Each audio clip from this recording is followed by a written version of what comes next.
వ్యవసాయం పండుగ కావాలి అనే ఆలోచన చేసి వ్యవసాయదారుడు తాను దేహీ అని భిక్షమడిగే పరిస్థితి రానివ్వకూడదు. తాను పండించి తాను తిని 10 మందికి పెట్టగలిగిన పరిస్థితుల్లో రైతు చేయి పైన ఉండాలి.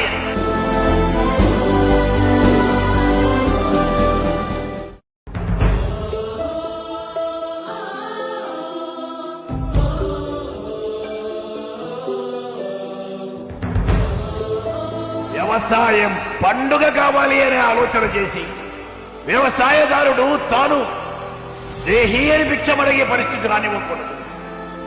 తాను పండించి తాను తిని 10 మందికి పెట్టగలిగిన పరిస్థితుల్లో రైతు చేయి పైన ఉండాలి.